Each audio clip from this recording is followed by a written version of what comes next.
Adam Harwood's boots dragged across the gravel parking lot of Bishop Falls Steelworks as the midnight shift ended. His shoulders ached from 12 hours of labor, but a small smile crossed his weathered face. No matter how brutal the work, home awaited. Caleb awaited. 20 minutes later, Adam pulled into the driveway of their modest two-story home. The porch light glowed warm against the darkness. Dad, Caleb's voice carried through the house as the front door closed behind Adam. The 9-year-old launched himself from the couch, colliding with his father's legs in a fierce hug. Adam's exhaustion melted away as he ruffled his son's hair. "Hey buddy, up early today. Mom said I could watch TV before school." Caleb's eyes sparkle with mischief. "I made my own breakfast." "Did you now?"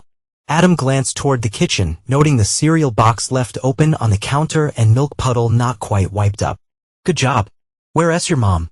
Caleb smiled slightly. "Still sleeping, I think. She said she had a headache last night." Adam nodded, unsurprised. Lydia's headaches had become more frequent lately. "Go get your backpack ready for school. I'll drive you today." As Caleb thundered up the stairs, Adam made his way to the master bedroom. The door was closed. He opened it quietly to find Lydia buried under blankets. Her back to the door. "Whitey? I'm home." She stirred, turning to face him with sleepy eyes that never quite met his. "What time is it?"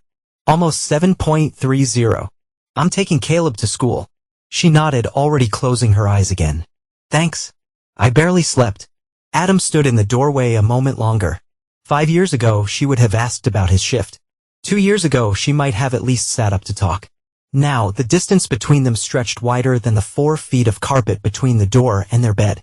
The drive to Caleb's elementary school took them past Main Street, where Bishop Falls tried its hardest to look like a thriving community instead of a town slowly bleeding out as younger people left for Portland or Seattle.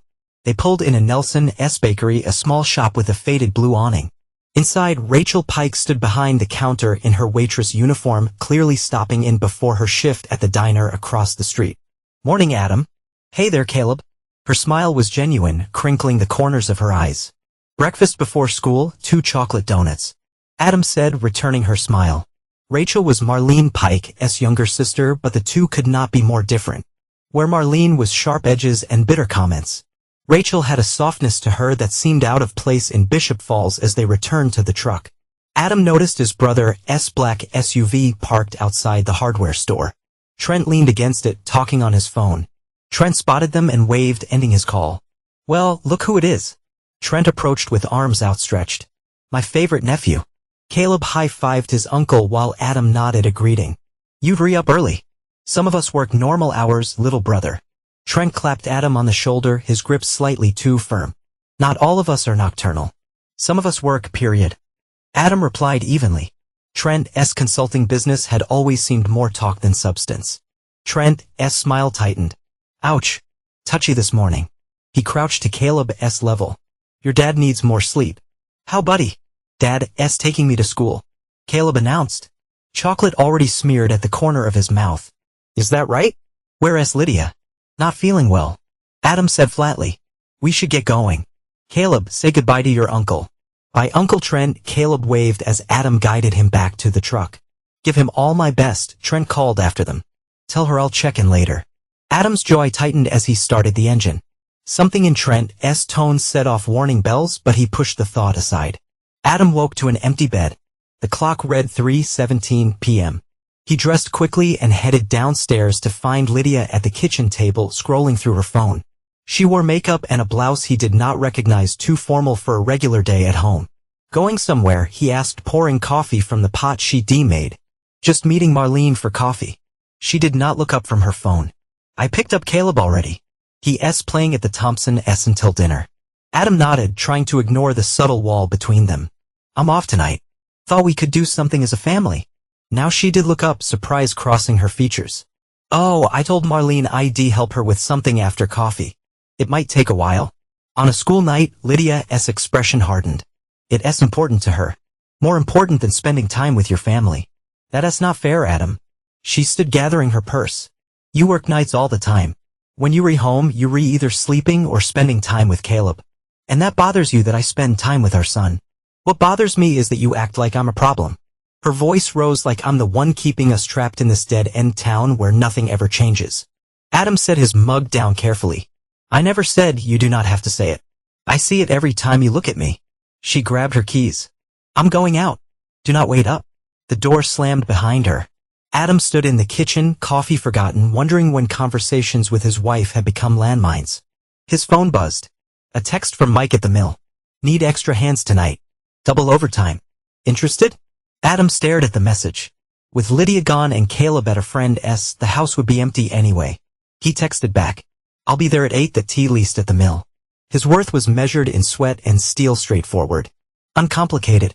Unlike home, where everything he did seemed to be the wrong thing lately. A week passed with the tension in the house growing denser by the day. Adam worked back-to-back night shifts, coming home only to sleep and spend what time he could with Caleb. Lydia floated through the house like a ghost. There but not present. Always on her way somewhere else. Sunday morning, Adam sat at the kitchen table helping Caleb with homework while Lydia prepared for yet another meeting with Marlene. You're spending a lot of time with Marlene lately. Adam observed as she applied lipstick using a compact mirror. She's going through a rough patch. Lydia did not elaborate. The front door opened without warning, and Trent walked in as if he owned the place. Morning, family. He carried a bakery box in one hand. Brought breakfast. Uncle Trent. Caleb abandoned his homework to investigate the treats that Adam's jaw tightened. Most people knock. Since one of my most people, Trent grinned, setting the box on the counter. Lydia said I should stop by. Adam glanced at his wife, who suddenly seemed very interested in her purse. Did she? He's given me a ride to Marlene's. Lydia explained, not meeting Adam's eyes. My car is making that noise again. I could have taken you. You were helping Caleb with homework, she said as if it were obvious. Besides, Trent was coming this way. Trent opened the box, revealing donuts from Nelson's. Got your favorite little man, chocolate with sprinkles. Yes. Caleb reached for one, then looked at Adam. Can I dat? Adam nodded, though his appetite had disappeared. Go ahead. Adam headed to the back porch, needing air. Through the kitchen window, he watched Trent lean against the counter, saying something that made Lydia laugh, genuine laugh. He had not heard from her in months. Trent's hand brushed her arm casually, lingering a moment too long. Dat? Caleb appeared at the door. Chocolate smeared across his cheek. Are you mad at Uncle Trent? Adam crouched to his son's level. No, buddy. Why would you think that? Caleb shrugged. You looked angry when he came in. I'm just tired from work.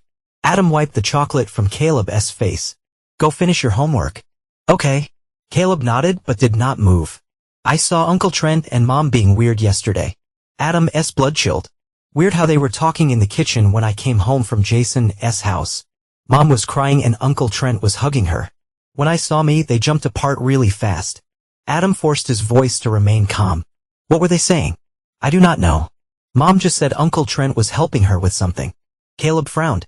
Is Mom okay? I'm sure she's fine. Adam ruffled his son's hair. Sometimes grown-ups have problems they need help with. Once Caleb was gone, Adam leaned against the porch railing, his mind racing. It could be nothing. Lydia could be confiding in Trent about her unhappiness. God knows she would not talk to Adam about it. Or it could be something worse. When Adam returned inside, Lydia and Trent were already leaving. We would not be long. Lydia called over her shoulder. Just gonna help Marlene with some things. Need anything while we out, brother? Trent's smile did not reach his eyes. Just for you to bring my wife back at a reasonable hour. Adam replied, matching his brother's false cheerfulness to Trent's smile, slipped for a fraction of a second. Always so possessive, Adam. Lydia is capable of managing her own time. Before Adam could respond, they were gone. The house felt suddenly hollow. The space between him and his family expanding like a black hole. That night, after Caleb was asleep, Adam sat in the dark living room. Lydia had returned just before dinner alone. Trent had other plans, she'd explained. Throughout the evening, she'd been distracted, checking her phone constantly. Now she sat across from him, the television casting blue shadows across her face. Neither spoke, the silence deafening. Caleb said something interesting today. Adam finally said, her eyes flicked him, then back to the TV. He said he saw you and Trent yesterday, said you were crying. Lydia's shoulder stiffened. He should not have been sneaking around. He was not sneaking. He came home and found his mother crying while his uncle held her. Adam leaned forward. Want to tell me what that was about? She sighed, muting the television. I was upset about work. Trent stopped by to borrow something and I vented to him. That's all you could vent to me? Could her eyes met his challenging. When would that happen, Adam? During the few hours you reawake between shifts or the time you spend with Caleb. Do not put this on me. You re the one who never home anymore. Because there's nothing for me here. The words exploded from her. This house, this town, it's suffocating me. Adam stared at her. The truth finally laid bare. And what about your family? Are we suffocating you too? She looked away. That's not what I meant. Then what did you mean? She ran a hand through her hair.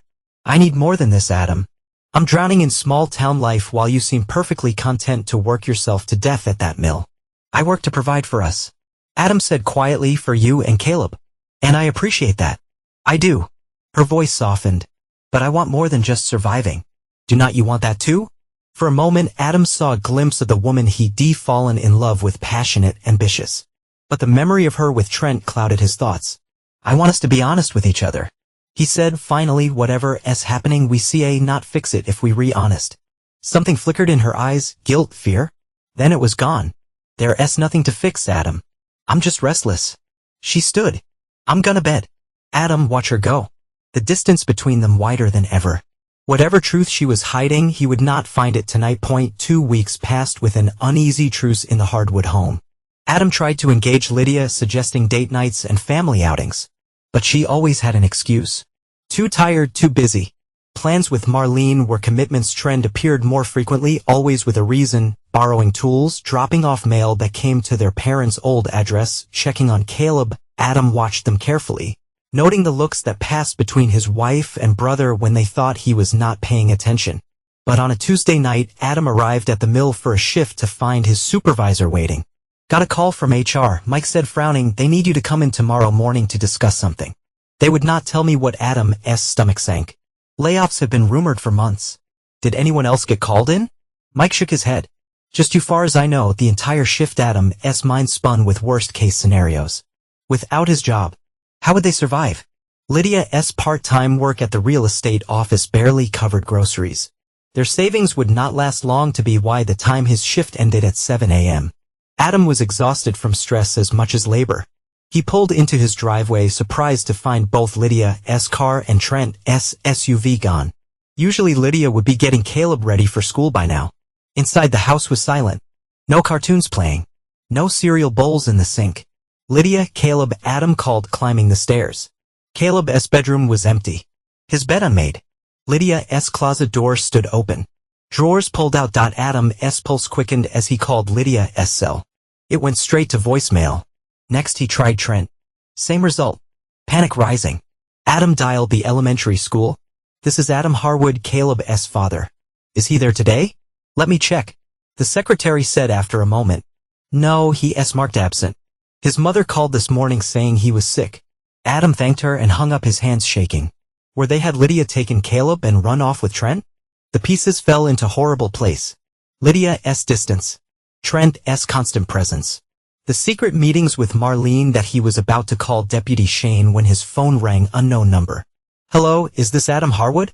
A woman's voice, professional but gentle. Yes, this is Nurse Daniels from Bishop Falls Medical Center. We need you to come in right away. It's regarding your family. Adam's knees buckled. What happened? Are they okay? Sir, it's best if you come in person. Her voice softened. They re-stable. But that's all I can say over the phone. The drive to the hospital passed in a blur. Adam parked haphazardly, sprinting through the automatic doors to the emergency department. My family, he gasped to the receptionist. Harwood, I got a call. She nodded gravely. Have a seat. The doctor will be right with you. Adam could not sit. You paced the waiting room, heart hammering against his ribs. 3 ambulances have been parked outside. 3, Mr. Harwood, a doctor in blue scrubs, approached. I'm Dr. Evans. Come with me, please. Adam followed, desperate for information. My son, is he? Your son is stable. The doctor led him to a small consultation room. He has a mild concussion and some bruising, but he'll recover fully. And my wife, my brother, Dr. Evans gestured for Adam to sit. They re both in more serious condition. Your wife has internal bleeding or monitoring. Your brother has a severe head injury and broken ribs. We re-transferring him to Portland for specialized care. What happened? Their vehicle was found off County Road 16. It appears they crashed into a tree. The doctor hesitated. The police are investigating. As if summoned, Deputy Shane Laurel appeared in the doorway, tall and weathered. Shane had known the Harwoods for years. Adam, Shane nodded solemnly. Doc, give us a minute. Once the doctor left, Shane sat across from Adam. Before you see them, there are things you need to know. Adam's blood ran cold. What things? Shane sighed, removing his hat. We found some concerning items in the vehicle, a suitcase packed with Lydia's clothes, Caleb's backpack with several days' worth of clothes, Trent's laptop with search history for apartments in Seattle. He paused, and a life insurance policy on you taken out 3 months ago. Adam stared, uncomprehending. What are you saying? I'm saying it looks like your wife and brother were planning to leave town with your son. Shane's eyes held a mixture of anger and pity, but there's more. We found text messages on their phones. They were planning to stage an incident. What kind of incident? Shane's jaw tightened. The kind that would paint you as abusive. Give Lydia grounds for full custody and a restraining order. The room tilted. Adam gripped the arms of his chair. That's insane. I've never. I know. Shane placed a hand on Adam's shoulder. Everyone who knows you knows that's bullshit, but they had it all planned out. Marlene Pike was going to testify she'd seen bruises on Lydia. They had fake photos. Adam's shock hardened into something cold and sharp. How do they crash? That's the thing. Shane leaned closer. Preliminary investigation shows the brakes were tampered with. We think Trent tried to stage the accident but miscalculated. They were supposed to get minor injuries. Blame you somehow. Instead, they hit the tree going 50 miles an hour. A knock at the door interrupted them. Dr. Evans returned, looking solemn. Mr. Harwood, your son is asking for you. Adam stood on unsteady legs. Take me to him. As he followed the doctor through sterile hallways, Adam's mind reeled. His wife, his brother, his own blood, they had plotted against him, planned to take his son, ruin his name. And for what? A fresh start somewhere else? Money from his life insurance? Outside Caleb's room, Dr. Evans stopped him. He does not know about his mother or uncle's conditions. We thought it best coming from you. Adam nodded, struggling to compose himself before entering. Caleb lay small in the hospital bed, a bandage on his forehead, his eyes, so like Adam's own, widened at the sight of his father. Dad, his voice cracked. Dad, I'm sorry. Adam was at his side instantly. Sorry, buddy, you have nothing to be sorry for. Tears spilled down Caleb's cheeks. I did not want to go with them. Mom said we were just going for ice cream with Uncle Trent, but they had our bags packed and Adam gathered his son in his arms, careful of the 4-line. It's okay. You're safe now. They were fighting when the car crashed. Caleb whispered. Mom was yelling at Uncle Trent about the money not being enough. He was yelling back that she was greedy. He pulled back to look at Adam. Are they going to be okay? Adam stroked his son's hair, unsure how to answer. How do you tell a 9-year-old that his mother and uncle had planned to destroy his father's life? They hurt pretty bad. He said, finally, the doctors are taking care of them. Is Mom going to die? Caleb's voice was small. No, buddy. She's not going to die. Adam held his son close, making a promise he was not sure he could keep. But things are going to be different now. Can we go home? Caleb asked, fear edging his voice. Soon, Adam pressed a kiss to his son's forehead. I need to check on Mom and Uncle Trent first. Will you be okay with the nurses for a little bit? Caleb nodded bravely. I'm not a baby. No, you're not. Adam managed to smile. You're the strongest kid I know. Outside Caleb's room, Shane waited. You ready to see them? Adam took a deep breath, steeling himself. As I'll ever be. Lydia's room was 3 doors down from Caleb's. Through the window, Adam could see her lying still, tubes and wires connecting her to various machines. Her face was bruised, a cut running along her jawline. She woke up about an hour ago. Shane said quietly, doctors say she'll recover, probably be released in a few days. Adam nodded, his hand on the door handle, and Trent, still unconscious. They were prepping him for transfer to Portland. Shane hesitated. Adam, I know this is hell for you, but I need you to keep your cool in there. Anything you say or do right now could complicate with things. Adam's voice was dangerously calm. The case we rebuilding. Shane's eyes were hard. Conspiracy, attempted kidnapping, insurance fraud. If you confront her and she gets scared, she might lawyer up before we get full statements. Adam considered this. Part of him wanted to storm in and demand answers to make Lydia face what she'd done. But a colder part he rarely acknowledged knew Shane was right. Patience was key. I will not lose my cool. Adam promised, but I need answers. Shane nodded, just do not push too hard. Adam entered the room alone. Lydia's eyes fluttered open at the sound of the door, widening when she saw him. Adam, her voice was hoarse. Is Caleb okay? He'll be fine.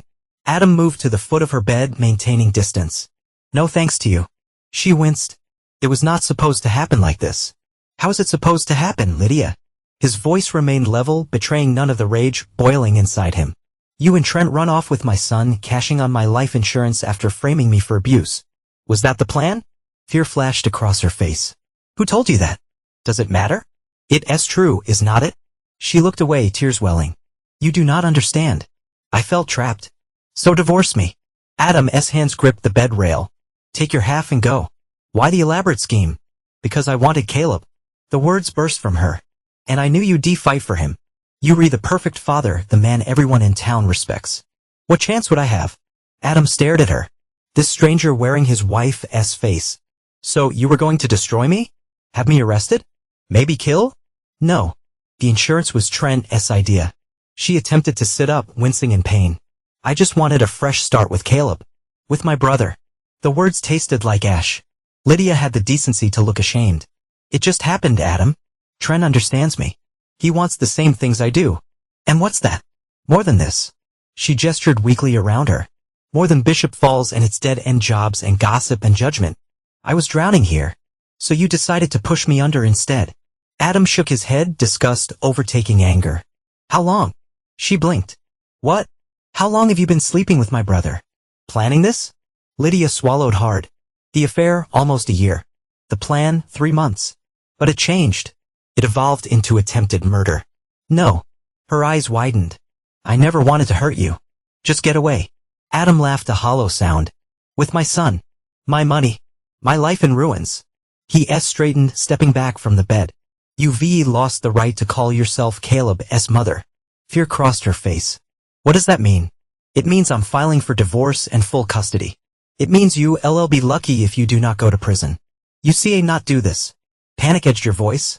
I'm his mother. You were going to use him as a pawn in your sick game. Adam moved to the door. Mothers do not do that. Adam, please. She was crying now, genuine tears. I made a mistake. We can work this out. He paused, hand on the doorknob. The worst part is not the betrayal, Lydia. It's that you dragged our son into it. That's unforgivable. He left without looking back. Her sobs following him into the hallway where Shane waited. Trent's awake. The deputy said quietly, they holding off on the transfer to Portland until you see him. Adam nodded, his face a mask of control. Inside, something had shifted, hardened. The brother he'd grown up with, competed with, resented but still loved, had tried to destroy him. Some betrayals cut too deep for forgiveness. Trent's room was in the ICU. His face was swollen, head bandaged, machines beeping steadily around him. He looked small, suddenly diminished by the hospital gown and tubes. His eyes focused on Adam as he entered. Come to gloat. The words were slurred. Come for the truth. Adam replied, staying near the door. Though I doubt you'd recognize it. Always so self-righteous. Trent tried to shift in the bed, grimacing in pain. The perfect Adam, Dad's second favorite, but everyone else's golden boy. Is that what this was about? Some twisted childish grudge. This was about getting what I deserve. Trent's voice strengthened with anger. I've watched you coast through life with everything handed to you. Handed to me. Adam's control slipped. I worked 12-hour shifts at that mill while you've never held a real job in your life. Because Dad set you up with that job. Because you married the prettiest girl in town before I could even get a shot at her. Because you have a son and a house. And everyone's respect without even trying. The delusion in his brother's words stunned Adam. You really believe that? I know it. Trent's breath came in short gasps. So yeah, when Lydia came to me crying about how unhappy she was, how trapped she felt, I saw my chance. My chance to finally get something you had by stealing my wife and son, by framing me for abuse, by giving them something better than you ever could. Trent's expression twisted with malice. Lydia was so easy to convince. She's been looking for a way out for years. Adam stepped closer, voice dropping dangerously low. And the life insurance, the brake tampering, that was giving them something better.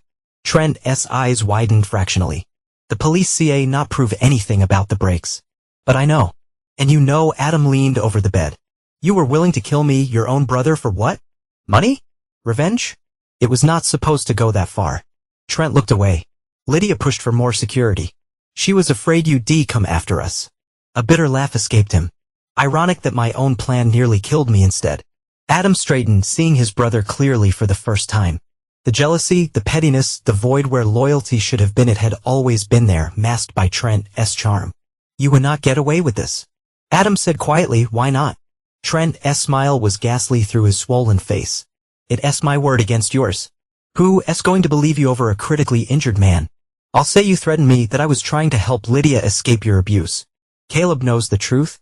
The police found your text messages. Marlene Pike will flip on you to save herself. Adam moved to the door. You redone, Trent. You tried to destroy me, but you only destroyed yourself. As Adam turned to leave, Trent called after him, desperation in his voice. She never loved you. She was settling for you from the beginning. Adam paused, not turning back. Maybe, but Caleb loves me and he's the only one who matters now. In a hallway, Shane waited with Dr. Evans. How do you go? The deputy asked. About as expected. Adam felt hollow wrung out. He admitted everything but the brake tampering. Shane nodded. We'll get him on that too. Forensics is already processing the vehicle. Mr. Harwood, Dr. Evans interjected. Your son is asking for you again. He's getting agitated. Adam nodded, grateful for an escape from the toxic presence of his wife and brother. I'm coming. Is he clear to go home? We'd like to keep him overnight for observation, but he should be discharged tomorrow morning. I'll stay with him. Adam turned to Shane. Let me know what happens with those two. We'll do. Shane hesitated. Adam, for what it's worth, I'm sorry. Nobody deserves this kind of betrayal. Adam nodded, unable to form words around the lump in his throat. Then he headed back to Caleb's room, to the one family member who had not betrayed him, who still needed him. Adam sat in a straight-back chair beside Caleb's hospital bed, watching the gentle rise and fall of his son's chest. The morning sun slanted through Venetian blinds, casting striped shadows across the room. His phone vibrated. Shane, how's the boy? The deputy asked when Adam answered. Sleeping. Doctor says we can leave this afternoon. Good. Shane paused. Thought you should know. We just booked Marlene Pike on conspiracy charges. She folded like wet cardboard, confirmed everything. The insurance policy, the abuse allegations, all of it. And Lydia being discharged tomorrow. We'll arrest her then. Another pause. Trent's transfer to Portland is happening this morning. State police will handle him. Adam rubbed his eyes. What happens next? Court dates. Trials. It's going to get messy, Adam. The DA wants to talk to you today if you re-up for it. I'll be there. Adam watched Caleb stir in his sleep. Thanks, Shane. There's something else. Shane's voice dropped. Words getting out. Small town, you know. People are asking questions. Adam had not considered that aspect, yet the public humiliation waiting beyond the hospital walls. Everyone in Bishop Falls would know soon. If they did not already, got a soft knock drew his attention. Rachel Pike stood in the doorway, hesitant. Is this a bad time? She asked quietly. Adam gestured her in, surprised by her presence. How did you know we were here? Small town. She set a paper bag on the table. I brought breakfast. Real food, not hospital stuff. Her eyes moved to Caleb, then back to Adam. I heard what happened. What my sister was involved in. Adam nodded, unsure what to say. Marlene was Rachel's blood. After all, I'm sorry. Rachel continued, voice barely above a whisper. What they try to do to you, it's unforgivable. Not your fault.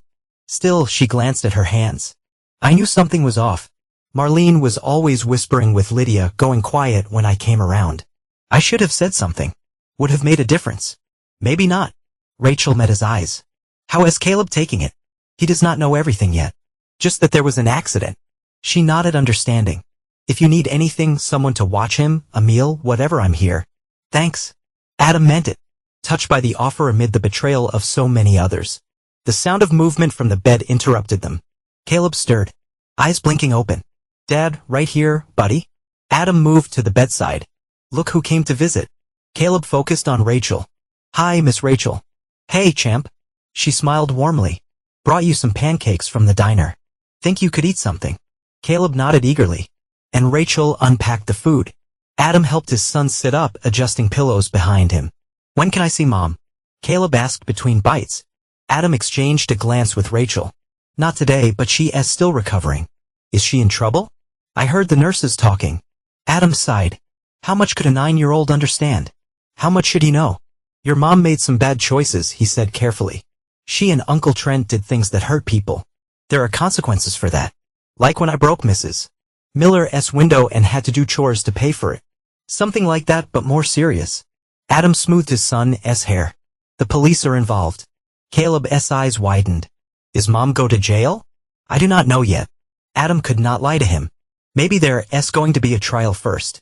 Because she tried to take me away. That's part of it. Caleb was quiet for a moment, processing. I do not want to see her. He said finally. She lied to me. Adam's heart broke for his son, forced to face adult betrayals too young. You do not have to see her if you do not want to. I'm staying with you, right? Forever, forever. Adam pulled him close. Nothing will change that. That night, after Caleb was asleep, Adam sat in the dark living room. Lydia's presence lingered in the decor she'd chosen. The photos on the walls. The faint scent of her perfume. The doorbell rang. Adam opened it to find Deputy Shane and a woman in a suit he did not recognize. Adam, this is District Attorney Morales. Shane introduced. She needs to talk to you about the case. Adam let them in, offering coffee, which they declined. In the living room, DA Morales wasted no time. We've got solid evidence against all three conspirators. She began opening a folder. Text messages, bank records, witness statements. But to make the charges stick, we need your statement and Caleb's. Adam glanced toward the stairs. My son's been through enough. I understand that. Morales said, her tone as softening slightly. But his testimony could be crucial, especially regarding what he overheard in the car before the crash. The intent to defraud the life insurance discussion. He 9. Children testify in court all the time, Mr. Harwood. We make it as gentle as possible. Adam's jaw tightened. I'll give you whatever statement you need. But Caleb does not testify unless absolutely necessary. Shane interjected. Melissa, let us focus on Adam's statement today. We can discuss Caleb's involvement later. The DA conceded with a nod, launching into questions about Adam's marriage, Trent's relationship with the family. When he first noticed changes in Lydia's behavior. For an hour, Adam relived every painful detail from Caleb's comment about seeing Lydia and Trent together to the moment he learned of their betrayal in the hospital. One last thing Morales said as they wrapped up, Lydia is being discharged and arrested tomorrow. She's already working with a lawyer who's making noises about a plea deal. What kind of deal? Reduced charges in exchange for testimony against your brother and Marlene Pike. Painting herself as manipulated by them. Anger flared in Adam's chest. That's bullshit. She was the one who wanted to take my son. I know. The DA closed her folder. I'm not inclined to offer much, but you should be prepared. Her lawyer will try to spin this. Maybe even revive the abuse allegations despite our evidence to the contrary. Let them try. Adam said coldly. Everyone in this town knows who I am. Later that night, Adam opened Lydia's laptop, which had been left behind in their rush to leave town. The password prompt mocked him. He tried her birthday. Nothing. Their anniversary. Nothing. Caleb's birthday. Still locked. Frustrated. He was about to close it when a thought struck him. He typed Trent and Lydia and the screen unlocked. His stomach churned at the confirmation of their affair being the password to her private life. But worse revelations awaited in her email, which opened automatically. Messages between Lydia and Trent dating back over a year. Plans, dreams, declarations of love and promises of a future together. Discussions of how to handle Adam, how to break him down, make him appear unstable, document evidence of abuse that never happened. And emails to Simon Vickery discussing a business opportunity involving property that Adam owned through his parents' estate property. Vickery had tried to buy for years. Adam read until his eyes burned, until the betrayal had clawed open every scar and vulnerability he possessed. Then he copied everything to a USB drive and closed the laptop. Tomorrow he would take this evidence to Shane and the DA. Tonight he would let himself feel the full measure of his wife's treachery, the years of lies, the calculated manipulation, the cold-blooded plot against him. In the darkness of his kitchen, Adam Harwood made a silent vow. He would protect Caleb from the fallout. He would rebuild their lives. And he would ensure that everyone involved in this conspiracy faced justice. Not for revenge, though the desire burned in his veins, but for the simple, cold truth that actions have consequences. And betrayal of this magnitude demanded nothing less than complete and utter destruction of those responsible. Adam woke to the sound of his phone ringing. The bedside clock read 6:17 a.m. Barely dawn. He fumbled for the device, seeing Mike's name on the display. Hello? His voice was rough with sleep. Adam, Mike sounded tense. Do not come into town today if you can avoid it. Adam sat up, instantly alert. Why? What's happening? Lydia S. being discharged and arrested this morning. But her lawyer S. there with a camera crew from the Portland news station. They re-setting up some kind of statement. Cold dread settled in Adam S.'s stomach. What kind of statement? I do not know details. But Marlene S.'s brother-in-law works at the hospital. Says Lydia S. been crying to nurses about escaping an abusive marriage. Mike S. disgust was evident. It's bullshit, but they going to make a scene for the cameras. Thanks for the warning. Adam S. mind raced. I need to get Caleb to school. Maybe keep him home today. Word spreading fast. Adam decided not to tell Caleb about the impending media circus. Better to maintain normalcy. Shield him from the coming chaos as much as possible. They spent the morning playing board games. An island of calm before the tempest. By afternoon, Adam turned on the local news. Unable to resist knowing what was happening. A reporter stood outside Bishop Falls Medical Center discussing breaking developments in the Harwood case. The crawler at the bottom read, local woman claims abuse led to desperate escape attempt. Adam S. phone buzzed with a text from Shane. Do not watch the news. It's all eyes. We rehandling it too late. The screen now showed Lydia being wheeled out of the hospital looking fragile and tearful. A lawyer Adam did not recognize stood beside her addressing reporters. My client has been the victim of ongoing emotional and financial abuse. The man declared the events of this week represent a desperate attempt to escape an untenable situation with her child. We will be cooperating fully with authorities to ensure Mrs. Harwood's side of the story is heard. The camera zoomed in on Lydia's face as she dabbed at tears. I just want my son back, she whispered, playing perfectly to the audience. I'm afraid for him. Adam turned off the TV, rage building in his chest. After everything she'd done, the affair, the plot to frame him, using Caleb as a pawn, she still had the audacity to play the victim. His phone rang again. The Mills HR department asking if he'd seen the news and requesting he stay away until things settled down. Though phrased as concern for his well-being, the subtext was clear. The company wanted distance from the scandal. That be why the time Caleb came downstairs. 3 more calls that come in. Caleb's school principal, the baseball coach, and Rachel, all warning about the media circus developing. Dad, are people saying bad things about you?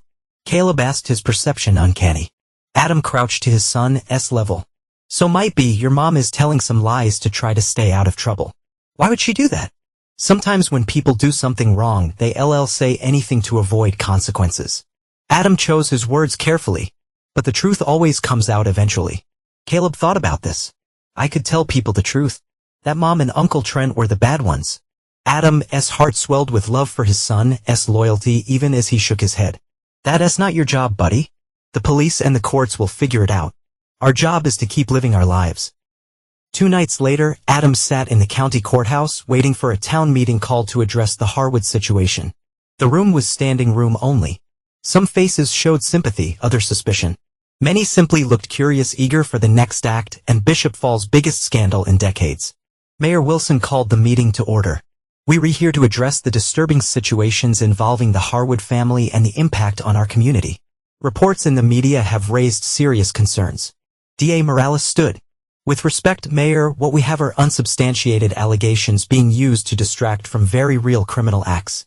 I'd like to present the facts as we know them. For the next 20 minutes, Morales laid out the evidence, the text messages planning Adam's ruination, bank records showing the life insurance policy and payments to Marlene, witness statements confirming the conspiracy. She was clinical, thorough, and devastating to Lydia's narrative. We have no evidence, zero supporting claims of abuse, she concluded. What we do have is clear evidence of conspiracy, fraud, and attempted kidnapping. Those are the charges we're pursuing. Mayor Wilson looked uncomfortable. Thank you for that clarification, District Attorney. I believe Mrs. Harwood's attorney requested time to speak. My client is not present to defend herself. The slick-suited lawyer from the news broadcast stood. She is still recovering from injuries sustained while fleeing a dangerous situation. Injuries sustained when her lover tampered with the brakes in a staged accident. Morales countered, an accident that endangered a child. Murmurs rippled through the crowd. The lawyer pressed on. We have documented evidence of Mrs. Harwood's fear statements from friends from Marlene Pike, who already confessed to her role in the conspiracy. Morales interrupted. Your evidence consists of statements from people who stood to gain financially from framing Adam Harwood.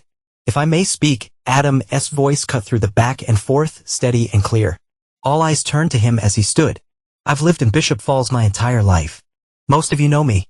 You know how I live, how I work, how I raise my son. He surveyed the room, meeting stares directly. I would not stand here and defend myself against lies. I do not need to. The truth will come out in court. He turned to Lydia's lawyer. Tell your client that I'll see her there and tell her that no matter what story she spins, she will never have access to my son again. A hush fell over the room. Then from the back, Mike stood up. Adam Harwood is the most honest man I know. Anyone claiming otherwise is either lying or does not know him. Others began standing, neighbors, co-workers, even Caleb's teachers. Not everyone, but enough. Enough to demonstrate that Bishop Falls had not completely turned against him. Lydia's lawyer, sensing the shift in the room, gathered his papers. This town meeting has clearly been orchestrated to prejudice potential jurors. We'll address this in court. Outside, the news crews waited. Adam walked past them without comment, ignoring shouted questions about Lydia's allegations. Rachel stood by her car in the parking lot. How did it go? She asked as he approached, about as expected. Lydia's lawyer tried to push the abuse narrative. Morales shut him down with evidence. Some people took sides. Your side, I hope. Mostly. Adam leaned against her car, suddenly exhausted. This is just the beginning, is not it? The divorce, the custody battle, the criminal trial. It's going to drag on for months. Rachel placed a hand on his arm. You do not have to face it alone. The gesture was simple but comforting. In the midst of betrayal, a reminder that not everyone was against him. That night, Adam sat his kitchen table and opened his laptop. It was time to start gathering his own evidence, not just for the criminal case against Lydia and Trent, but for the custody battle that would surely follow. If they wanted war, they would learn what happened when a quiet, patient man was pushed too far. For the next 2 weeks, Adam established a new routine with Caleb. The stability helped them both adjust to life without Lydia. Meanwhile, Adam worked methodically to build his case. The USB drive from Lydia's laptop had yielded a trove of incriminating evidence, which he handed over to DA Morales. But Adam kept copies, creating a detailed timeline of the conspiracy against them. On a rainy Tuesday morning after dropping Caleb at school, Adam met with his lawyer, Caroline Winters, in her modest office downtown. The good news, Caroline began, is that the evidence against Lydia is substantial.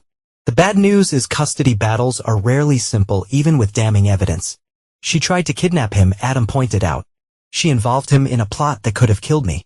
I know, and that's powerful, but courts have a bias toward maintaining relationships with both parents when possible. Caroline removed her glasses. Lydia's lawyer is pushing the narrative that she was manipulated by your brother, that she's a victim who made a terrible mistake. People do not make mistakes that involve life insurance fraud and staged accidents. Adam said flatly, I agree. But we need to be thorough. Caroline opened a folder. I need you to document everything, every conversation with Caleb about what happened, every text or email from Lydia, every interaction with Trent leading up to the incident. Adam nodded. I've already started a timeline. And I have a secret weapon. He pulled out his phone, opening a recording app. Caleb's bedroom. Lydia installed a nanny cam when he was 3. She forgot about it. But I did not. He pressed play. Lydia and Trent's voices filled the room. When do we do it? Trent asked. Next week, when Adam's on night shift. Lydia replied, the life insurance policy has a 30-day waiting period before it's active. That'll be up on Tuesday. And you've got everything ready for Caleb? Yes. I told him we just going on a special trip. He does not need to know more until we resettled. What about the abuse documentation? Marlene has the photos ready. She'll testify. She saw the bruises. A pause.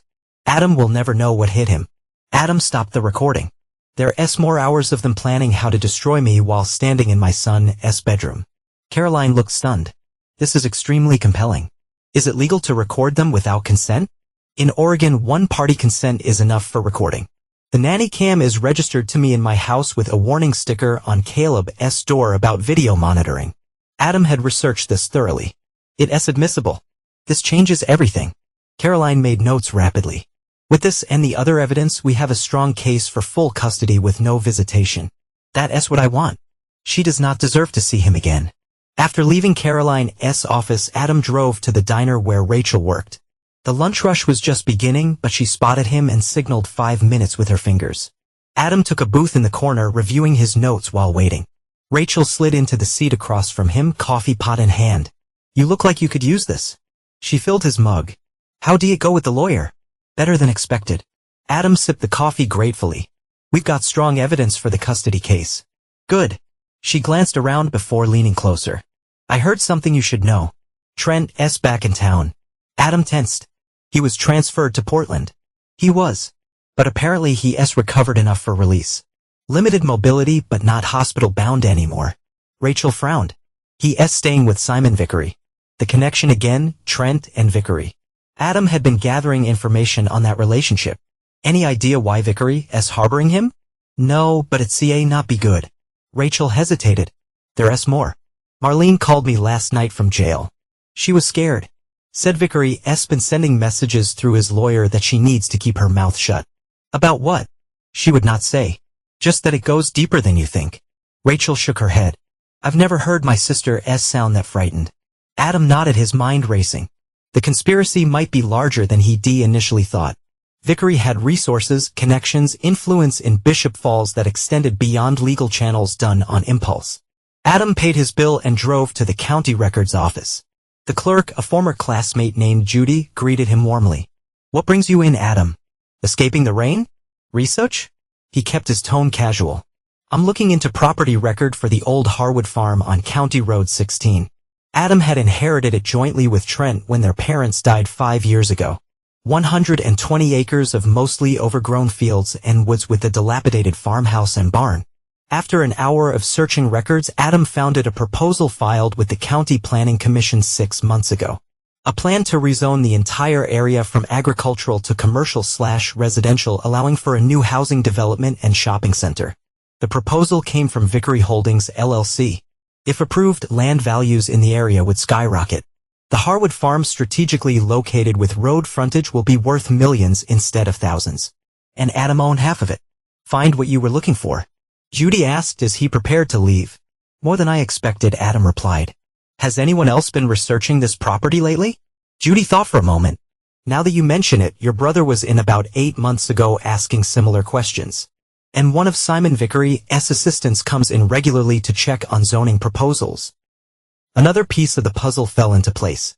The plot against Adam was not just about Lydia's desire to escape or Trent's jealousy. It was about money. If Adam were discredited, imprisoned, or dead, control of his half of the farm would go to Lydia and eventually Trent. Adam left the records office with a clear understanding of what he was up against. This was not just a bitter divorce and custody battle. It was a fight against people willing to destroy him for profit. That a knock at the door interrupted his thoughts later that evening. Deputy Shane stood on the porch, expression grim. You've heard Trent's back? Shane asked as Adam let him in. Word travels fast and Bishop Falls. Adam led him to the kitchen. Coffee? No thanks. Shane noticed the papers spread across the table. What's all this? Research. Adam briefly explained his findings about the farm and rezoning proposal. Shane whistled low. That adds a new dimension. Greed's a powerful motivator. It explains why Vickery's involved. But why would Trent and Lydia go to such extremes? They could have just asked me to sell my half. Would you have? Adam considered this. Probably not. That land's been in my family for generations. I was planning to fix up the old house someday. Maybe move out there with Caleb. There's your answer. Shane tapped the proposal documents. This development would net them millions, but only if they control the entire property. Your refusal would cost them fortunes. So they decided to remove me from the equation. Adam's voice was cold, either through false imprisonment or death. Looks that way. Shane leaned back. The reason I came by, we've been monitoring Trent since his return. He met with Lydia's lawyer today. Adam's stomach tightened. What are they planning now? Not sure. But there's a preliminary hearing for Lydia tomorrow. Her lawyers requested she be released on bail pending trial. Shane met Adam's eyes directly. I think they were going to make another play for Caleb. How? There's a restraining order. Legally, yes. But if they were desperate enough, Shane let the implication hang. Adam stood abruptly. I need to increase security. Camera's better locks. Already on it. Shane pulled out his phone, showing Adam an app. I took the liberty of having a patrol car drive by every hour. And this app connects directly to dispatch if you hit the panic button. Adam was touched by the deputy's foresight. Thank you. Just looking out for you and the boy. Shane stood to leave. One more thing the DA wanted me to tell you. They reached out to Rachel Pike about testifying. She's been recording conversations with Marlene that might help our case. After Shane left, Adam called Rachel, who confirmed she'd been helping the DA gather evidence. Marlene talks too much when she's scared. Rachel explained. She let slip that Vickery promised Trent a position in the new development company plus a percentage of profits. And Lydia was supposed to get a fresh start payment of $500,000. Why are you helping me? Adam asked suddenly. Your sister's involved. Most people would side with family. Rachel was quiet for a moment. Marlene stopped being family to me when she helped plot to destroy an innocent man and use a child as a pawn. Her voice softened. Besides, I've always thought you deserved better than what Lydia gave you. The simple honesty in her voice warmed something in Adam that had been cold since the night of the accident. Thank you, he said, meaning it deeply. For everything. That night, after checking that Caleb was asleep, Adam made one final addition to his evidence file, a video from his own phone taken months ago at Caleb's birthday party. It showed Lydia, Trent, and Marlene in the background, heads together, whispering intently while everyone else celebrated. I could see the time. Adam had thought nothing of it. Now it was one more piece of evidence showing their conspiracy had been long in the planning. Tomorrow he would deliver everything to the moralists that a storm was gathering. But this time Adam would not be caught unprepared. This time he would be the one bringing the thunder. The preliminary hearing for Lydia's case drew a small crowd to the county courthouse. Adam sat in the back row as instructed by D.A. Morales, who wanted him present but not prominent.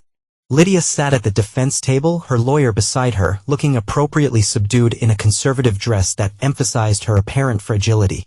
When Judge Holt entered, the proceedings began with formal charges being read: conspiracy to commit fraud, attempted kidnapping, filing false police reports. Lydia pleaded not guilty to all counts, her voice barely audible. Her lawyer requested bail, arguing that Lydia was a victim of manipulation by Trent Harwood, a man with undue influence over her, and presented no flight risk. D.A. Morales countered forcefully. Your Honor, the defendant was actively attempting to flee the state with a minor child when the vehicle crash occurred. Text messages proved this was a planned escape, not a spontaneous act of fear. We asked that bail be denied. Judge Holt considered both arguments. Bail is set at $500,000 with electronic monitoring and surrender of passport. The defendant is prohibited from contact with a minor child or Adam Harwood. Adam watched Lydia's face fall at the high bail amount. Her lawyer immediately leaned in, whispering urgently. Adam knew what they were discussing, where to get that kind of money.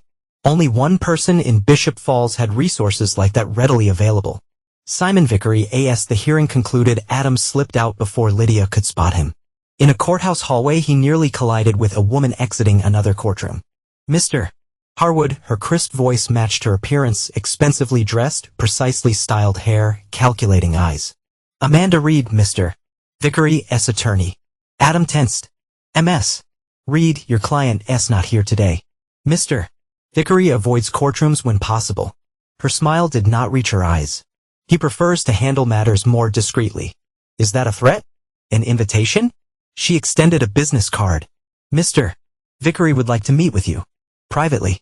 Adam did not take the card. Tell your client if he wants to talk.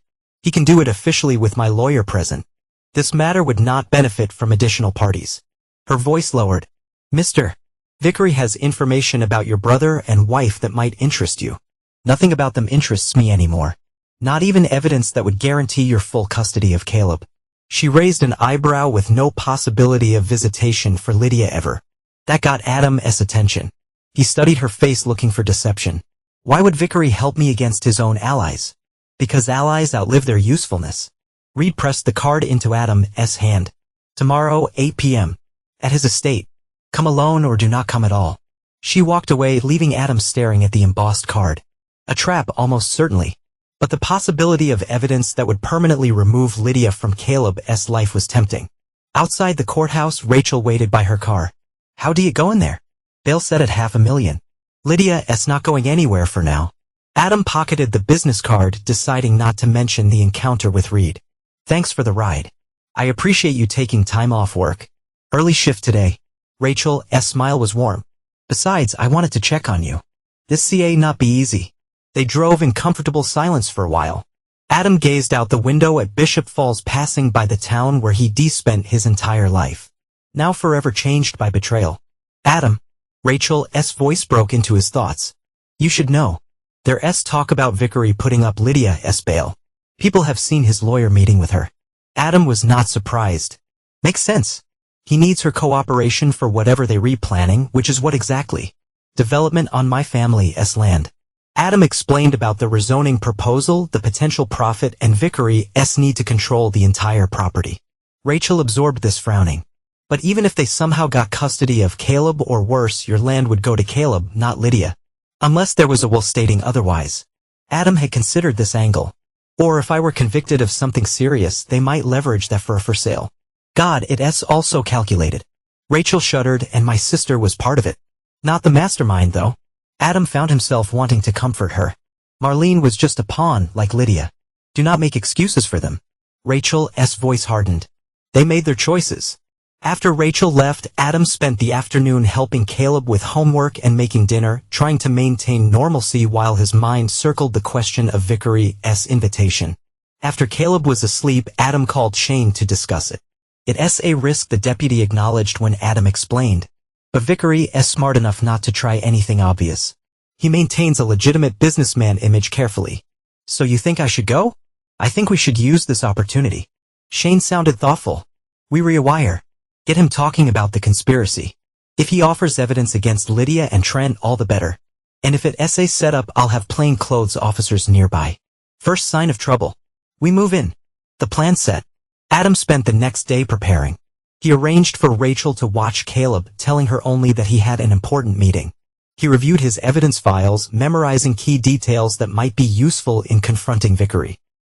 But at 7:45 p.m., Adam drove to Vickery's estate on the outskirts of town, a sprawling mansion set back from the road surrounded by manicured grounds and a security fence.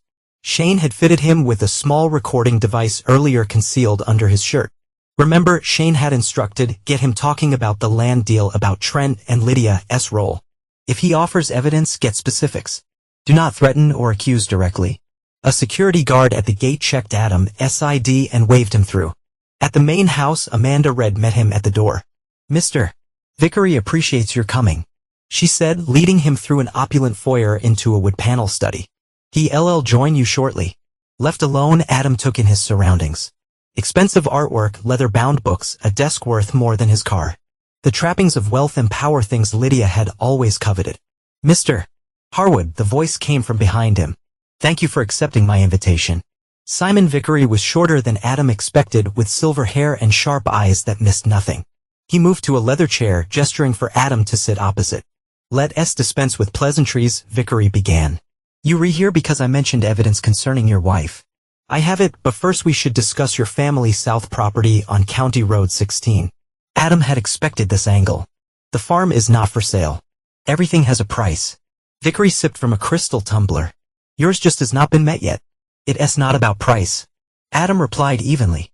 That land has been in my family for generations. Sentiment. Vickery waved dismissively. I'm offering 5 times market value. You could buy a much nicer property elsewhere. Set up a trust fund for your son. Why this piece of land? There's plenty of available acreage around Bishop Falls. Vickery studied him. You've done your research. You know about the rezoning proposal. Your property is the keystone to a very lucrative development. A development my brother and wife were willing to betray me for, Adam noted, with your backing. A flash of something annoyance perhaps crossed Vickery's face. Your brother approached me with a business proposition.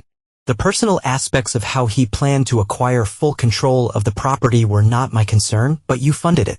Adam pressed life insurance policies, legal preparations, their planned escape. You bankrolled the whole conspiracy. I made certain investments. Vickery conceded carefully, business arrangements with expected returns. Unfortunately, your brother proved less competent than anticipated. He tried to kill me. Adam's voice remained steady. With your money. An extreme interpretation. Vickery leaned forward, but not entirely inaccurate, which brings me to why you here. He opened a desk drawer and removed a USB drive. This contains recordings of meetings between myself, your brother, and your wife. Planning sessions, if you will. Discussions of how to eliminate you from the equation. Adam ID drive suspiciously. Why would you give me evidence that incriminates you? Because it's been edited to remove my direct involvement. Vickery's smile was cold, while clearly establishing their intent to harm you and take your child. Sufficient to ensure Lydia never gets custody or visitation rights. What do you want in exchange? Sell me your half of the property. Today, I have papers prepared. Vickery gestured to a folder on his desk. $1 million. Immediate transfer. You sign, I give you the drive. Adam considered the offer. The evidence would certainly help his case against Lydia, but at what cost? And if I refuse, Vickery's expression hardened. Then I use my considerable resources to help Lydia's case instead. I fund her defense, pay for expert witnesses, finance a publicity campaign, painting you as the villain. The court's favorite mothers, Mr. Harwood. With enough money behind her, she could win at least partial custody. The threat hung in the air between them. Adam felt the weight of the recording device against his chest. He had Vickery admitting to funding the conspiracy. It might be enough for charges. There's a third option, Adam said finally. I take this conversation to the district attorney. Your edited recordings would not matter when they hear you admitting to financing a plot against me. Vickery chuckled, apparently unconcerned. You think you re-recording this? My security team swept you in your vehicle upon arrival. And this room is electronically shielded. Adam's blood ran cold. The recording device, had they found it, disabled it somehow. Besides, Vickery continued, it would be your word against mine. A respected businessman versus a factory worker with a bitter divorce. Who do you think people will believe? The evidence can disappear as easily as it appeared. Vickery stood circling his desk. This is your one opportunity, Harwood. Take the deal or prepare for a very long, very public legal battle that will drain your resources and traumatize your son. Adam stood as well, unwilling to be physically dominated. I need to think about it. You have until tomorrow morning. Vickery handed him the folder with the sales contract. 8 a.m. Here, with your decision, as Reed showed Adam out, his mind raced. Had the recording device worked? Was Shane listening? And if not, what was his next move? In the car, Adam waited until he was beyond the estate gates before speaking. Shane? Did you get that? Silence. Shane? Anyone? Nothing. The device had been neutralized. Adam slammed his hand against the steering wheel in frustration. He lost his chance to catch Vickery red-handed. When Adam reached his house, Shane was waiting in an unmarked car. The deputy looked grim. Signal cut out the moment you entered the study. He confirmed once they were inside. Vickery's got top-of-the-line security and jamming technology. Military grade. So we got nothing. Adam paced his living room. And now I have until morning to either sell my family's land or risk losing Caleb. Not nothing. Shane held up a small device. We recorded the conversation with Reed outside the courthouse yesterday. She clearly indicated Vickery's involvement. It's not a smoking gun, but it's a start. Adam showed Shane the contract Vickery had prepared.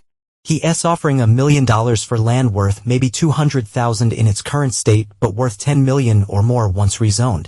Blood money. Shane examined the paperwork. What are you going to do? Adam stared out the window at the darkness. I do not know yet. After Shane left, Adam sat at his kitchen table, turning the problem over in his mind. Selling Mint's surrender, allowing Vickery to profit from the conspiracy against him, but refusing Mint a protracted legal battle with Lydia, backed by Vickery's seemingly limitless resources.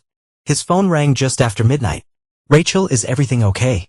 He asked immediately. Caleb, he's fine. Sleeping peacefully. She assured him. But I thought you should know. Marlene called from jail again. She's terrified, said Vickery's threatening her family, meaning me, if she testifies about his involvement. Has she told the DA? Yes, but without evidence. It's just another inmate claiming threats. Rachel's voice lowered. Adam, she mentioned something else, said Vickery keeps us safe in his study with insurance against his partners. Recordings, documents, things he could use if they ever turned on him. Adam straightened. Did she say where exactly? Behind a painting of sailing ships. Combination is his daughter's birthday, August 16, 1994. At least it was when Marlene saw Trent open it once. She paused. Why? What are you thinking? Nothing yet. Adam lied. Just gathering information. I'll see you in the morning when I pick up Caleb.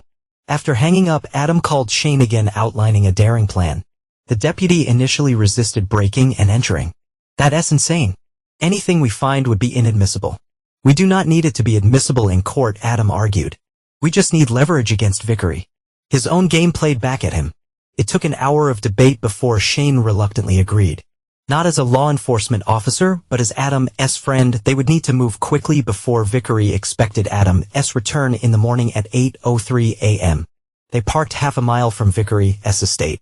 Shane had brought equipment to disable the security cameras, temporarily a skill from his time in the military before becoming a deputy. This is a one-shot deal, Shane warned as they approached through the woods behind the property. The camera loop will only work for 15 minutes. And now that's it. They reached the back of the mansion without incident. Shane disabled a service entrance alarm and they slipped inside.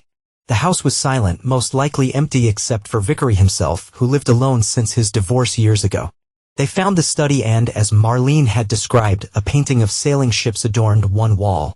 Behind it, a wall safe. Adam entered the combination 08161994 and held his breath. The safe clicked open. Inside were dozens of USB drives, each labeled with names. One read Harwood/Farm Project. Adam grabbed it along with several others that seemed relevant, including one labeled Insurance Primary. Less than 12 minutes after entering, they were gone. The alarm reset, the cameras none the wiser. Back at Adam's house, they examined the contents of the drives.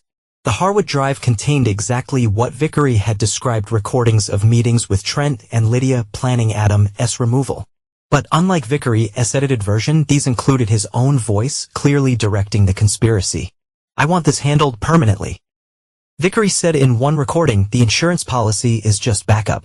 Primary objective is making sure Adam Harwood cannot interfere with our plans for that property. And if he would not sell," Trent's voice asked, "then he becomes a tragic accident." Vickery replied coldly. "People die in house fires every day." The insurance drive proved even more valuable evidence of Vickery's involvement in various illegal schemes across the region.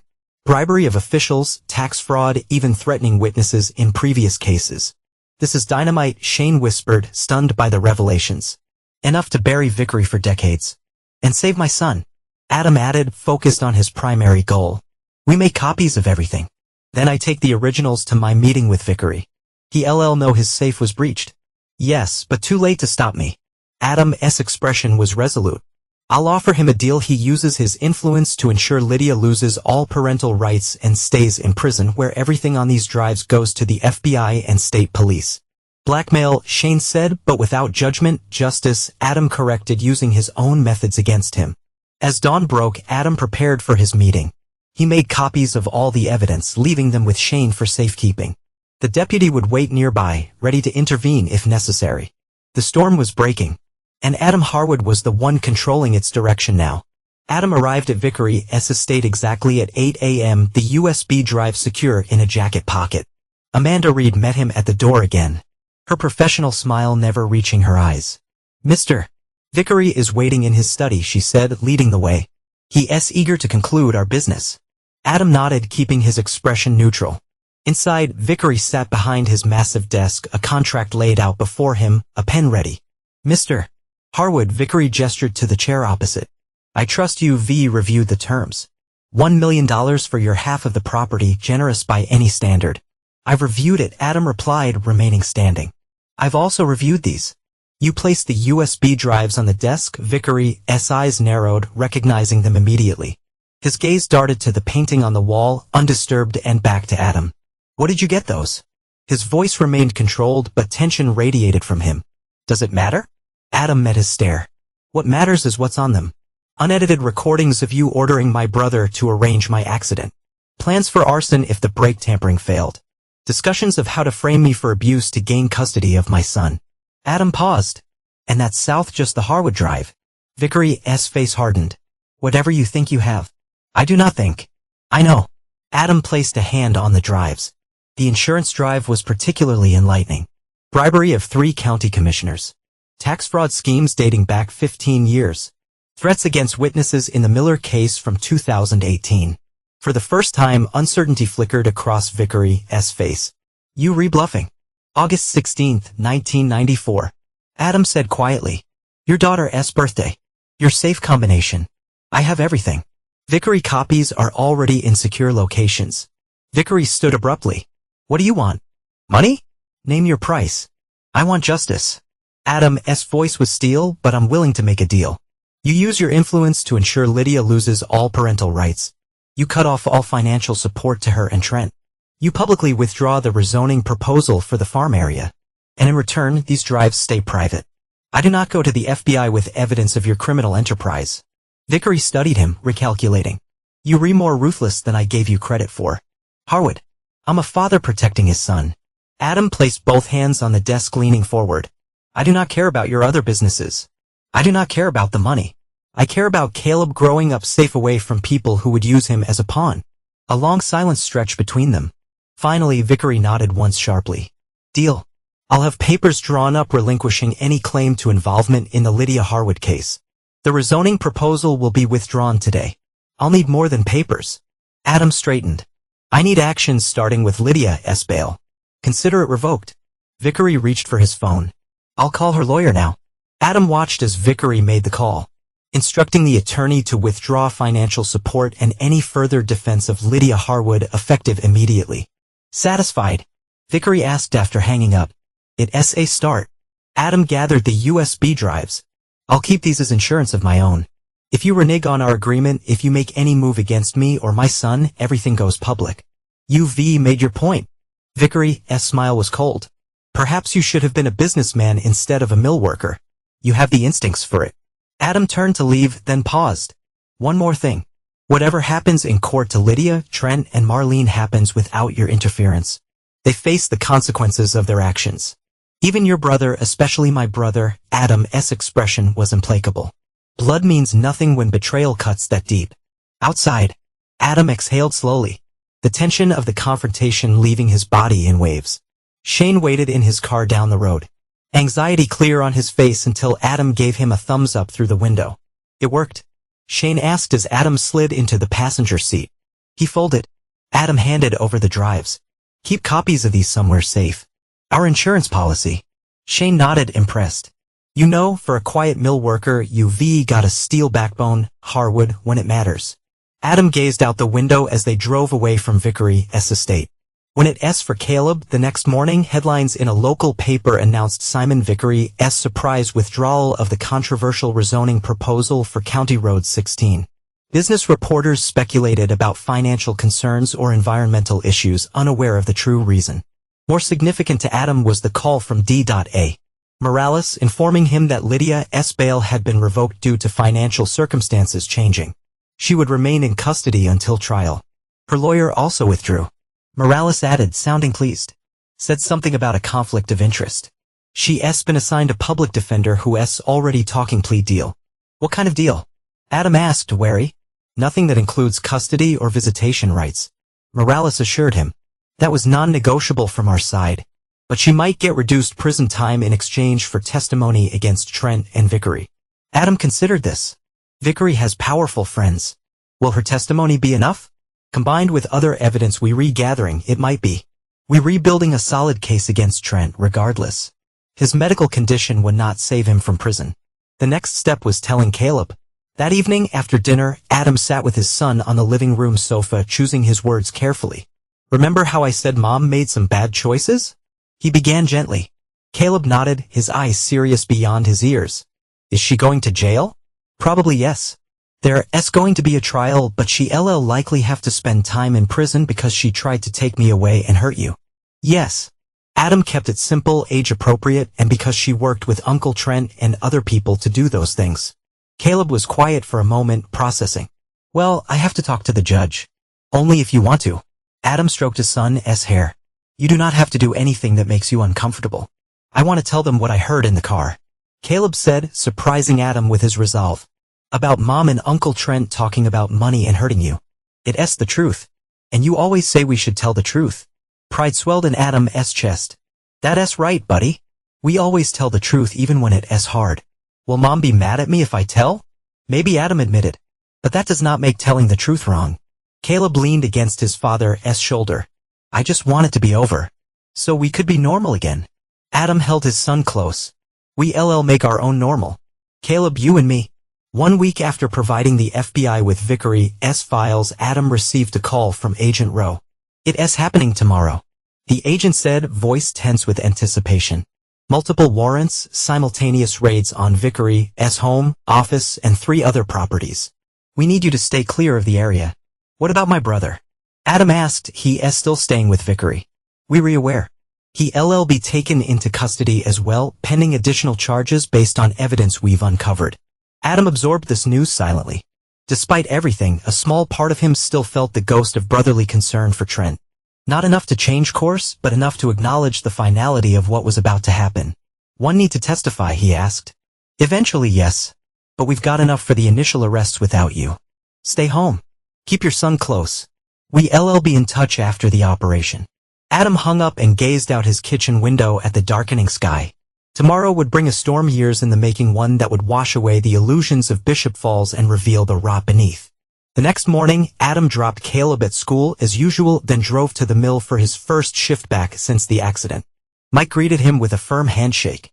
"Good to have you back," his supervisor said warmly. "The place is not the same without you." Adam nodded his thanks, grateful for the distraction of work. For hours, he lost himself in the familiar rhythm of the mill. The heat, the noise, the physical demands that left no room for brooding. It was during his lunch break that he first heard the news. Workers gathered around a small television in the break room, watching live coverage of FBI agents swarming Vickery's estate. Multiple arrests underway and what authorities are calling a major organized crime operation centered in Bishop Falls, the reporter announced. Simon Vickery, a prominent local businessman, has been taken into custody along with several associates. The camera showed Vickery being led to a federal vehicle in handcuffs, his face a mask of cold fury. Behind him, agents escorted Trent, who looked shell-shocked, his eyes darting around as if searching for escape. "Holy shit," Mike whispered Adam. "They got Vickery, never thought I'd see the day." Adam watched silently, emotions churning beneath his calm exterior. This was justice, not revenge. He reminded himself of the distinction. Still, seeing his brother in handcuffs, facing the consequences of his betrayal, struck deeper than he'd anticipated. By afternoon, the news had spread throughout Bishop Falls. Adam's phone buzzed constantly with texts and calls from friends and acquaintances seeking details, offering support, expressing shock at the scale of the arrests. Shane called his Adam shift ended. Bigger than anyone expected. The deputy said, sounding exhausted, but satisfied. They found evidence of bribery reaching into the state capital, drugs hidden in a warehouse at the edge of town. Financial records linking Vickery to criminal operations in 3 states. And Trent charged as an accessory to most of it, plus the original conspiracy charges related to you. He's looking at 20 years minimum. Shane paused. Vickery's already trying to cut deals, offering to implicate others, including your brother and Lydia. Let him, Adam said, surprised by the coldness in his own voice. They made their choices. After picking up Caleb from school, Adam found himself driving not home, but to the old Harwood farm. The property lay dormant, fields overgrown, the farmhouse weathered by years of neglect. He parked on a gravel drive and helped Caleb out of the truck. "What were we doing here?" that Caleb asked, looking around curiously. "Just visiting." Adam took a son's hand. "This land belonged to your great-grandparents and their parents before them. Someday it'll be yours." They walked together through high grass toward the old house. Despite its disrepair, the structure remains solid, built to withstand generations of harsh weather and changing fortunes. "Could we live here?" Caleb asked, peering through a dusty window. "Maybe someday." Adam studied the farmhouse with new eyes, seeing not what it was, but what it could be. "Would you like that?" Caleb nodded enthusiastically.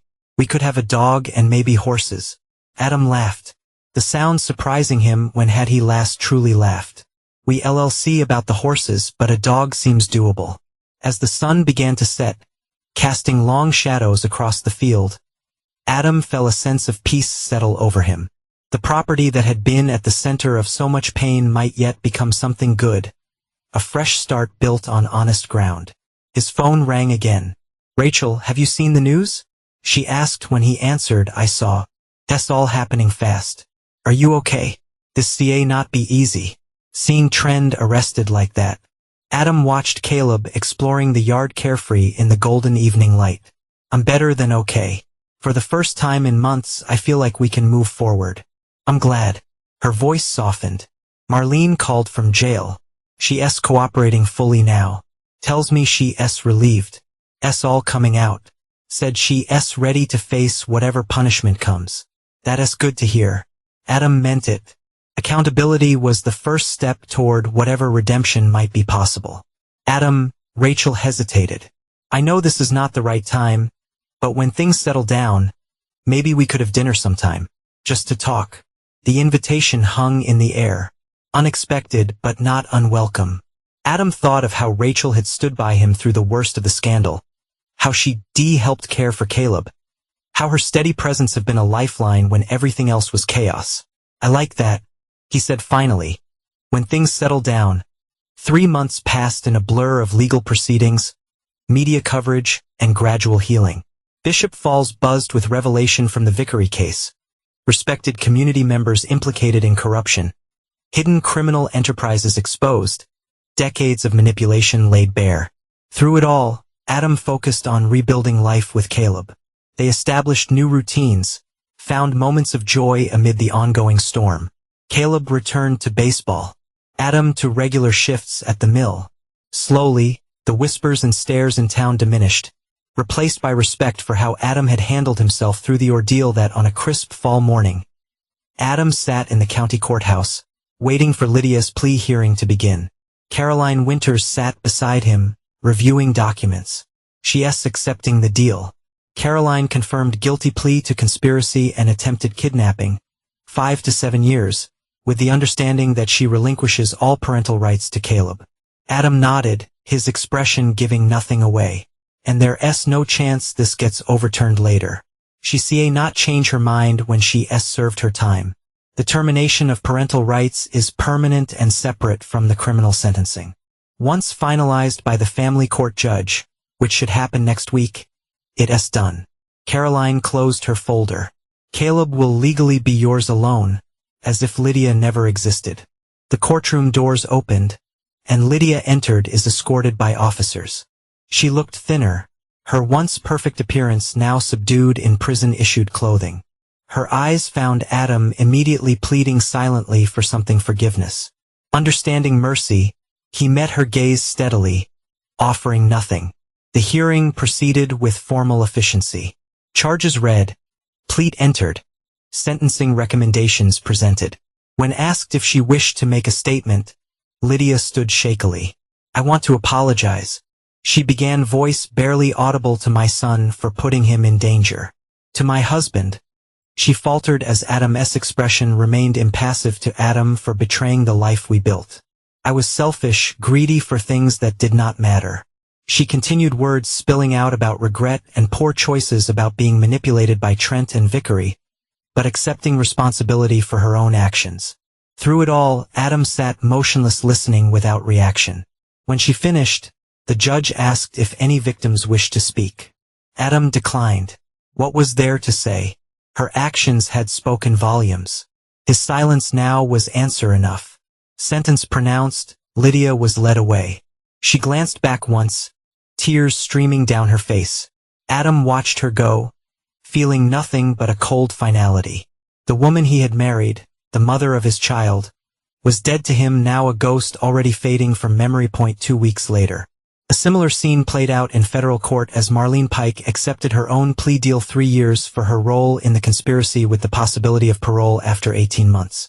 Her testimony against Vickery had earned her leniency that neither Lydia nor Trent would receive. That Trent's trial began in early winter, drawing national media attention. The combination of family betrayal, attempted murder, and connections to Vickery's criminal enterprise made for irresistible headlines. Adam was called to testify, recounting the events leading to the accident, the evidence he discovered afterward, and the devastating realization of his brother's betrayal. Throughout his testimony, Adam never looked directly at Trent, seated at the defense table. He spoke clearly, factually, without emotion. Only when asked about Caleb's role in the events did Adam's composure slip slightly, his voice tightening as he described his son's trauma. When Trent took the stand in his own defense, Adam finally looked directly at him. Their eyes met across the courtroom, and Adam saw something unexpected in his brother's face. Not remorse or shame, but naked fear. Trent was terrified of what was coming, of the years stretching ahead behind bars. Good. Adam thought, the coldness in his heart solidifying. Let it be afraid. Let him live with that fear every day, Just as he planned for Adam to live with the false accusations of abuse, with the loss of his son, with the destruction of his reputation, that Trent's testimony was a disaster for his case. He attempted to minimize his role, blame Vickery for coercion, suggest that his injuries had affected his memory. But under the prosecutor's skilled questioning, his story unraveled. Text messages and recorded conversations exposed the depth of his planning, the callousness with which he plotted against his own brother. The jury deliberated less than 6 hours before returning with a guilty verdict on all counts. The judge, citing the calculated cruelty of Trent's crimes, sentenced him to 25 years in federal prison with no possibility of parole for at least 20 years. Trent was led away. He called out, "Adam, please." Adam stood and walked out of the courtroom, never looking back. 6 months later, spring had transformed Bishop Falls. Trees budded, flowers pushed through softening earth, and the hardwood farm hummed with activity. Construction crews worked steadily on the old farmhouse, gutting the interior while preserving its historic charm. A new foundation had been poured, plumbing and electrical systems modernized, windows replaced. Adam stood on what would eventually be the front porch, reviewing blueprints with the contractor. The renovation had become his focus in the aftermath of the trial's a tangible project representing their fresh start. "We're ahead of schedule," the contractor noted, pointing to the framing for the new kitchen addition should be ready for move-in by late summer if the weather holds. Adam nodded, satisfaction warming his chest. "That works perfectly with Caleb's school schedule." From a yard came shouts of laughter. Caleb and 2 friends chased a golden retriever puppy, Max, a recent addition to their family that had instantly captured Caleb's heart. Rachel sat on a blanket nearby, supervising while grading papers from her new teaching position at the elementary school. The scene was so normal, so wholesome that sometimes Adam had to remind himself of the path that had led here. The betrayals, the courtroom battles, the public scandal, all now fading into history as life moved forward. Finishing with the contractor, Adam joined Rachel on the blanket. She smiled up at him, shielding her eyes from the sun. "The house is looking great," she observed. "Caleb talks about moving here nonstop, just a few more months." Adam settled beside her. "You'll have to help us decorate. I'm hopeless with that stuff." "I'd love to." She leaned against him slightly, their shoulders touching. The casual intimacy felt right, earned through months of careful steps forward. "I got another letter from Lydia yesterday," he said after a moment. "Third one this month." Rachel tensed slightly. "Are you going to read it?" "No." Adam's response was immediate. "Same as all the others. Whatever she wants to say, I'm not interested." In the yard, Caleb had organized his friends into a makeshift baseball diamond using Max's toys as basis. His confident instructions and encouragement to the smaller children showcased his growing maturity. "He is so much like you." Rachel observed that quiet leadership, the way he looks out for others. Adam smiled. "Better than me. He got all my good qualities and none of the rough edges." "I do not know." Rachel bumped his shoulder playfully. "Some of those rough edges are rather appealing." The easy banner felt like a gift after months of grief and anger. Adam had never expected to find lightness again, certainly not with someone who understood the darkness he defaced. Later, after Caleb's friends were picked up and dinner was shared on improvised picnic tables outside the half-finished house, the 3 of them walked the property boundaries. Max bounded ahead, occasionally returning to check on his humans before racing off again. "When we move in," Caleb announced, "I want to plant an apple tree right there." He pointed to a sunny spot near what would be the driveway, "and maybe someday we can get chickens." "One step at a time," Adam laughed. "Let's get the house finished first." As the sun began to set, casting long shadows across the fields that would soon be their home, Adam felt a sense of completion that had nothing to do with the construction project. This moment with his son racing ahead and Rachel beside him was what healing looked like. Not the absence of pain, but the presence of new joy built atop the ashes of what had been destroyed. They dropped Rachel at her apartment in town, Caleb giving her an enthusiastic hug goodbye. Adam walked her to the door, lingering a moment. "Thank you for today," he said quietly. "For everything, really, no thanks needed." She touched his face gently. See you tomorrow for the baseball game. Would not miss it. He kissed her softly before returning to the truck, where Caleb waited. Home. After Caleb's bedtime routine was complete, Adam sat on the edge of his bed for their nightly talk. Dad? Caleb's voice was serious in the dim room. After everything that happened with Mom and Uncle Trent, are we gonna be okay?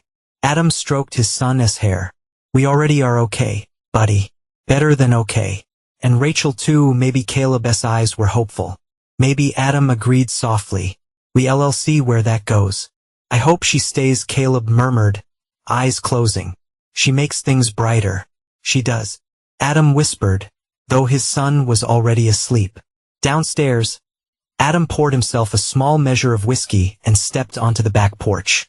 The night was clear, stars brilliant above Bishop Falls. He sipped slowly, reflecting on the journey of the past year.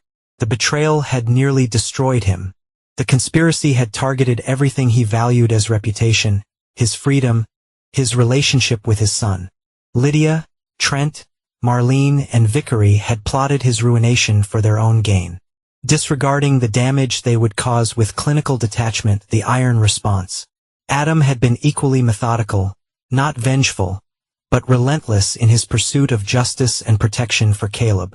He had shown no mercy, offered no forgiveness, given no second chances to those who had betrayed him so completely. Some might call that hard, even cruel. Adam considered it necessary. True loyalty could not be partial, it was absolute where it was meaningless. The same applied to betrayal. Once that line was crossed, there was no return. His phone buzzed with a text from Rachel. Just checking in. You okay after today? Adam smiled slightly. She always seemed to sense when his thoughts turned dark. Better than okay. He replied, looking forward to tomorrow. And he was, for the first time in longer than he could remember. Adam Harwood was genuinely looking forward to the future. A future built on honest ground. With people who had earned his trust. A week later, in the family court judge's chambers, the final legal chapter of Lydia's relationship with Caleb was officially closed. Determination of parental rights was approved, permanent and irrevocable. Lydia, attending via video link from prison, wept silently throughout the proceedings. Adam felt nothing watching her tears. Whatever they had once meant to each other was ashes now, cold and scattered beyond recovery. Outside the courthouse, Caleb waited with Rachel. The boy ran to his father as Adam emerged, face questioning. "Es done," Adam said simply, placing a hand on his son's shoulder. "Just you and me now officially." Caleb nodded solemnly, then broke into a smile. "Can we go see the house? I want to show Rachel where my new room will be." "Sure thing." Adam ruffled his hair. "Race you to the truck." As Caleb darted ahead, Rachel fell in his step beside Adam. "How do you feel?" she asked. Adam considered the question, searching for the right words. "Like we finally turned the page," he said after a moment. "The old story is finished. Time to write a new one." "I like the sound of that." She took his hand as they walked toward the future, leaving the silent ashes of betrayal behind them, unvisited and unforgiven.